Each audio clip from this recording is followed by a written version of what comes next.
Hitler is history, and so is the Soviet Union. But threats to the Western world order and our way of life remain. It was looking around and seeing that people don't have a freedom of religion, a freedom to come and go, a freedom to, the freedom of worship, the freedom to go to school, the freedom to write, the freedom to read, the freedom to post certain things on social media. Marty Martinez is a retired lieutenant colonel in the U.S. Army and a veteran of Fort Bragg. Martinez also serving as major in charge of planning exercises for U.S. Army Europe and partners in NATO, the North Atlantic Treaty Organization. Today, there are 80,000 U.S. troops in Europe, plus 2,000 from Fort Bragg. How do our tanks talk? How do our ships talk? How do our planes talk?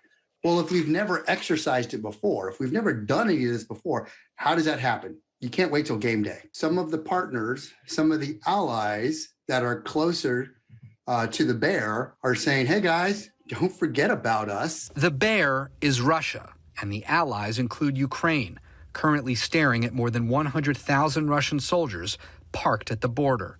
North Carolina Senator Tom Tillis this week meeting with ambassadors from 5 Eastern European nations. If Russia invades Ukraine, it's a move on the chessboard to disrupt and potentially even threaten the sovereignty of other nations who have looked to the West and are looking to continue to build partnerships with democracies and to recover from years in the Soviet Union. So the American people need to understand that even though we're an ocean away, the safety and security of Europe is intrinsically linked with the safety and security of the United States.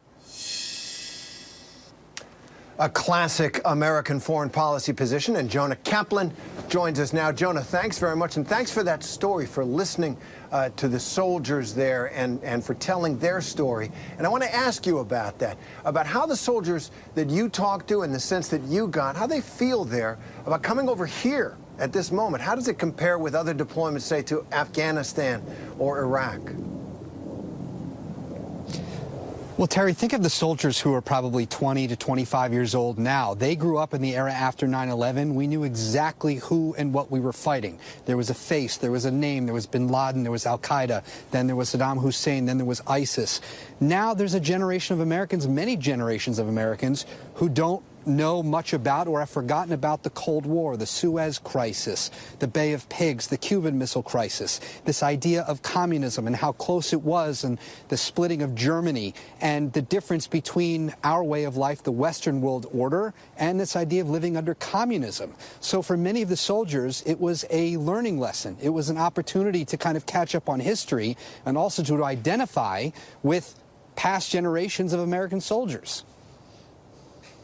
That's a great point. It is a little murkier here, those very stark opponents, adversaries that the United States faced. It is a murkier situation, but here they are, and one of the soldiers who's coming over, I guess, is the brother of the retired colonel that we just heard from in your piece. What impact do these deployments have? Does this deployment in particular, look, my own wife was a little bit worried about me coming over, and I'm perfectly safe here in Kyiv, but what impact does it have on the families of Fort Bragg?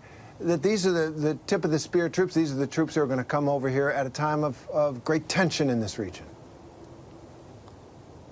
Yeah, Fort Bragg and the 82nd Airborne, the 18th Airborne Corps, they are in charge of readiness. They have to be ready to deploy anywhere in the world within 48 to 72 hours. So they know if there's any conflict brewing, they have to go. And North Carolina has a rich military tradition. We have Seymour Johnson Air Force Base, which have contributed to past operations like Enduring Freedom, Iraqi Freedom, Inherent Resolve. We also have Camp Lejeune, which is down for the Marine Corps. So we have a lot of that. I think for a lot of families right now, speaking to them, and I actually spoke with some of the troops by you today, both in Poland and in Germany, just a couple hundred miles away, it's the fear of the unknown. We know we're there for posture, we know we're there for backup, but what exactly does that mean?